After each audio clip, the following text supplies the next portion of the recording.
Hi guys, welcome back to my channel. If you haven't been here before, my name is Mel Chadwick. I'm a freelance illustrator.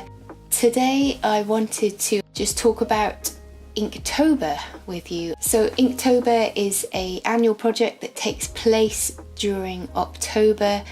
It's run by Jake Parker. There is an official prompt list which you can follow, but a lot of people now just follow whatever they want. There were some great prompt lists this year. One of them from Furry Little Peach. She had some really simple prompts which didn't involve a lot of conceptual thinking, which sometimes puts people off, especially if you've got to do it every day for 30 days. And there was also a prompt list from Mossery, which again was a really nice prompt list to follow.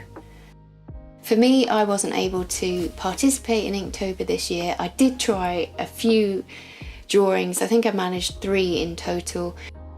But I really enjoyed looking at other artists' feeds on Instagram, and I just wanted to share my favourite Inktober projects with you.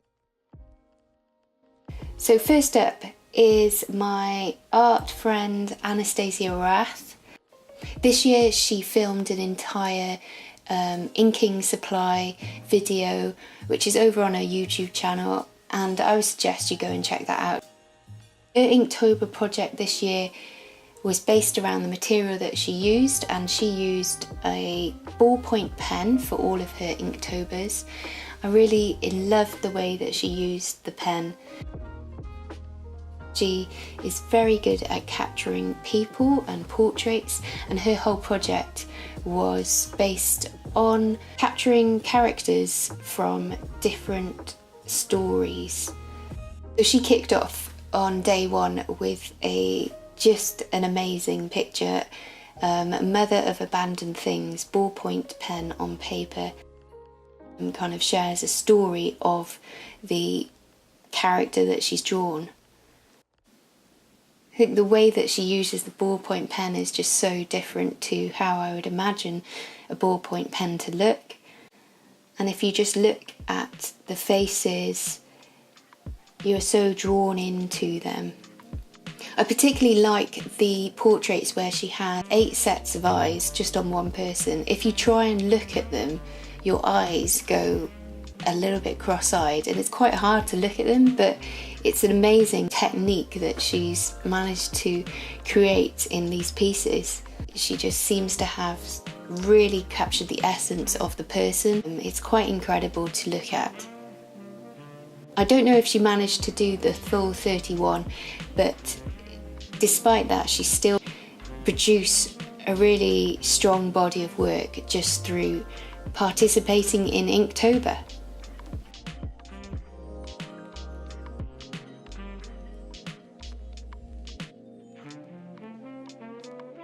The second artist that I want to draw your attention to is an artist called Lynsey Thomas. Her Inktober project focused on drawing London pubs.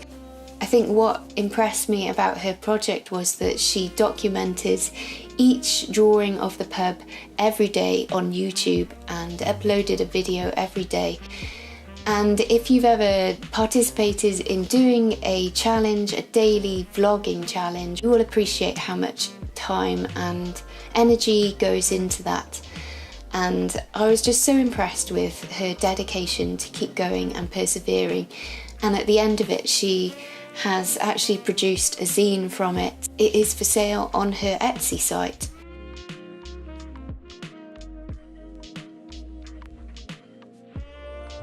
Another artist that I wanted to highlight was the work of Emily Yendle. She is an illustrator as well, and this year she used one of the Mossery sketchbooks, and each day she used the prompt list from the Mossery Instagram account and posted an inky treat each day.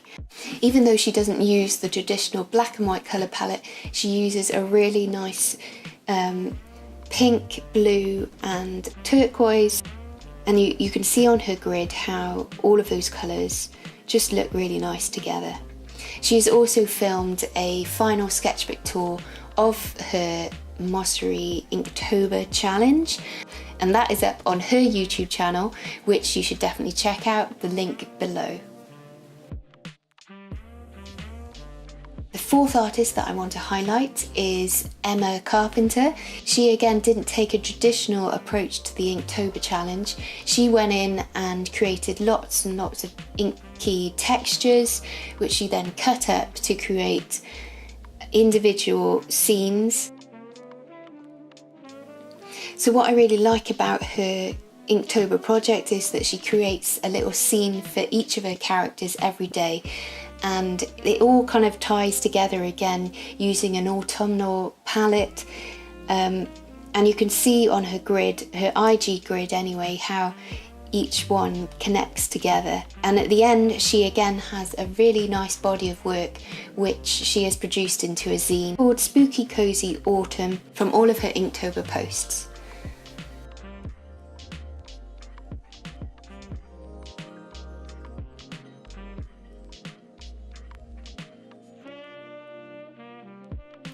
And my final choice for Inktober projects that I really love was from the duo Wild We Roam, Lou and Dana.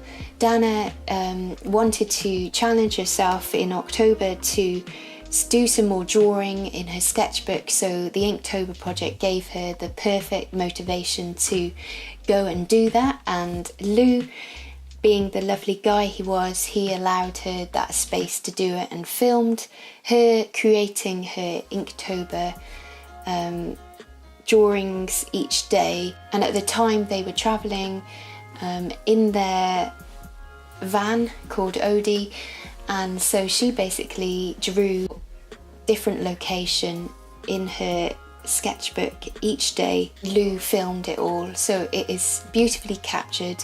If you want some really good inspiration for a project, then I suggest again you go and look at her Inktober project. They have also produced a zine from the work, and again it is available, I think, on their shop for you to buy. I really hope you enjoyed listening to my top 5 Inktober projects this year. There are probably lots more that I could talk about, but I just wanted to highlight the ones which have also YouTube channels as well, so that you can check them out. I think the beauty of Inktober is that it does motivate you to do a personal project. So if you did want to take up a challenge, then I would suggest that you do try one of these challenges. Of course, you don't have to wait until next October to start your challenge. You could just start one right now. What I would just suggest is that you have a clear idea of what theme that you want to do, what medium you want to use, and when you're going to do it. It's always good to plan these things out in advance so that when you start the project you're not going to fall flat on your face, which in turn will then maybe discourage you from doing it. I think Inktober is a great way to start on a project that maybe you've been meaning to do for a while, especially if motivation and inspiration is what you need. Then doing it in a public space like Instagram and posting every day will really encourage you to keep going. I know that when I've done 30-day challenges, the thing that's kept me going is my goal that I've set myself. I remember doing an A to Z of vegetables, which wasn't 30 days, but it was 26. So I had in mind what I wanted to do every day. I'd made sure that I'd researched the veg that I was going to do, so I didn't waste a lot of time when I was making it, and I knew that I wanted to create something at the end. So that kind of kept me going, and also posting publicly, you know, each time I did it really helped, because people left comments, people would say, oh, I wonder what you're going to do next, and that was again really encouraging and helpful for me, because it just spurred me on to keep going. So I would suggest, if you are going to do a 30-day challenge, you definitely plan what you're going to do before you start, and you have a clear goal in mind, and that will just keep you going, especially when you get around the 12-13 day mark and you can lose your momentum then. Look at all of the people that I've posted down below for inspiration and to see what they produced. I hope you've really enjoyed this video, guys, and it was of some help to you, and I will see you again soon.